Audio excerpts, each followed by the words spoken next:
That's right, man. Burn everything. This land will be ours.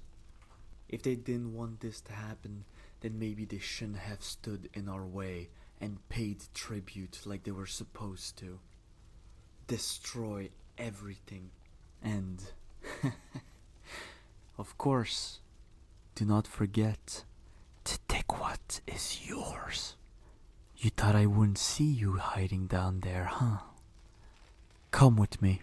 Now, this one was trying to hide in the rubbles of her house.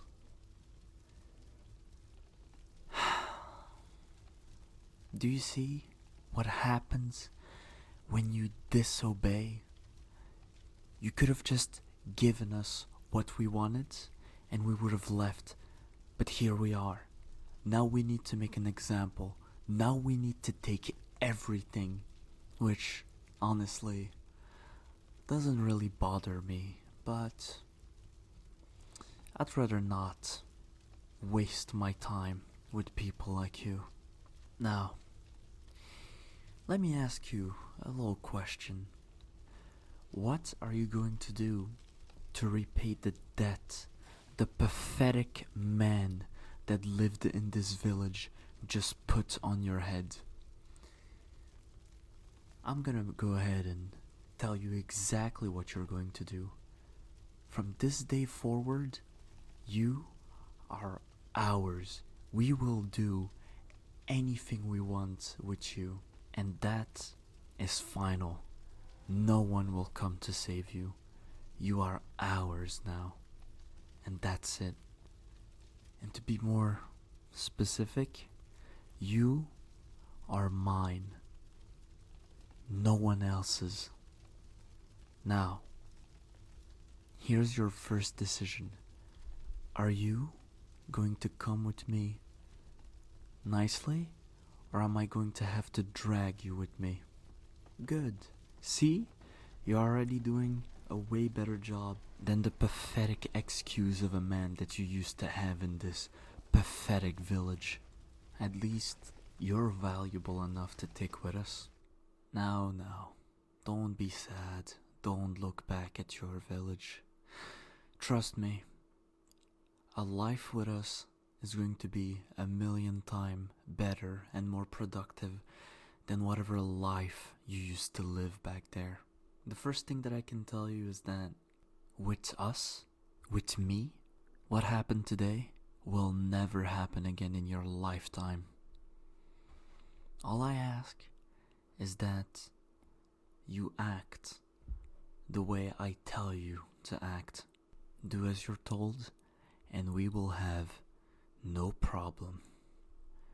But disobey, and you will see what will happen to you. I can promise you that you will only disobey me twice. The first time, I will show you what happens when you disobey, and the second time, you will never be able to disobey again.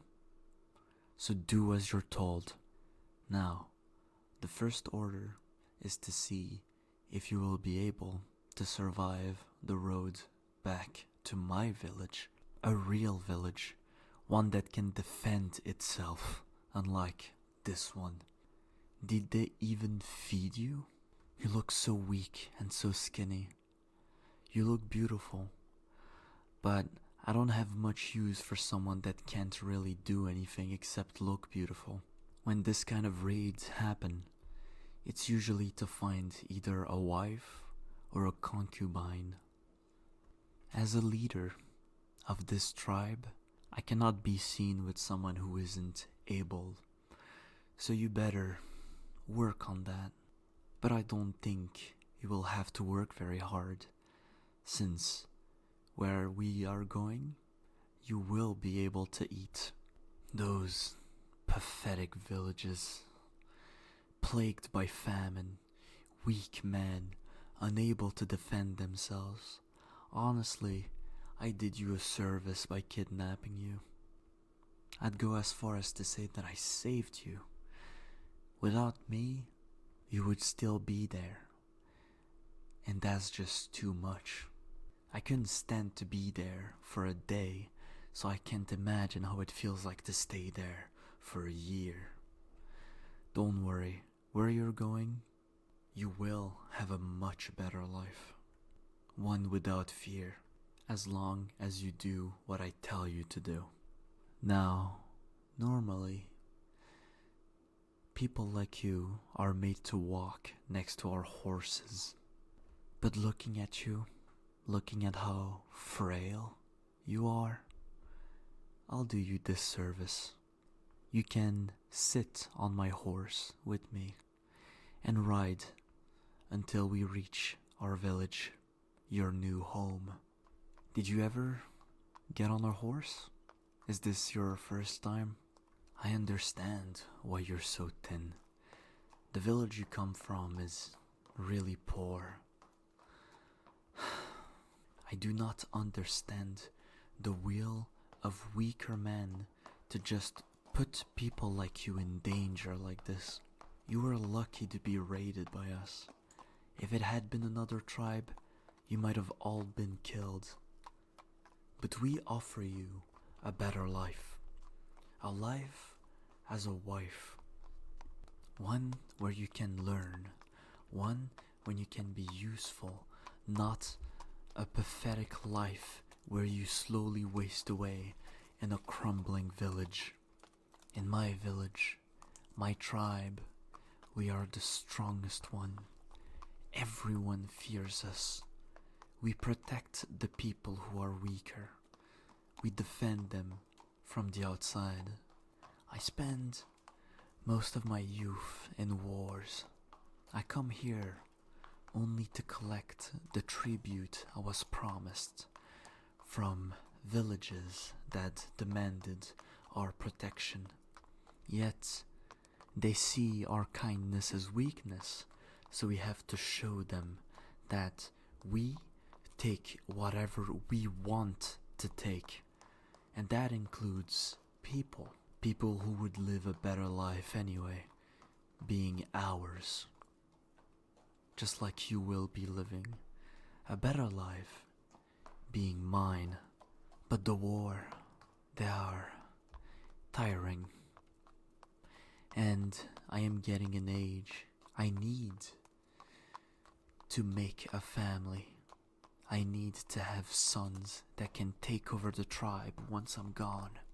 And, well, that is when you come in.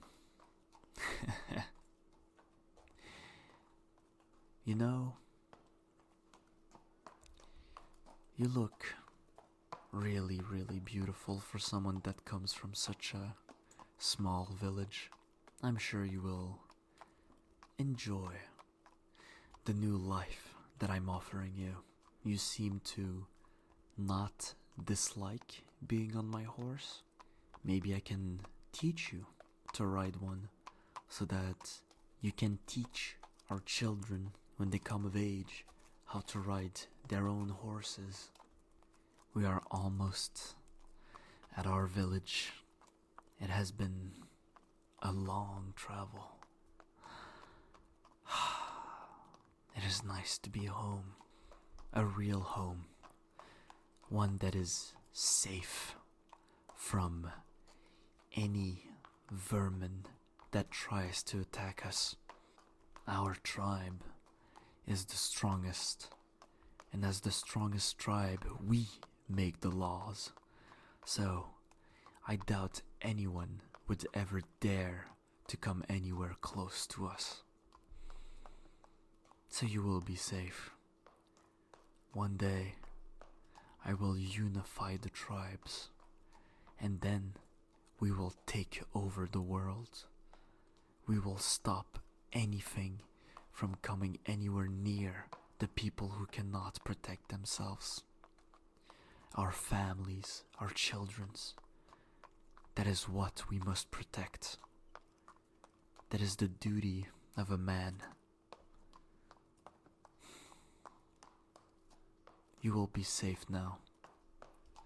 With me. Forever. As long as you obey Ah, finally, here we are. Home. This is your new home.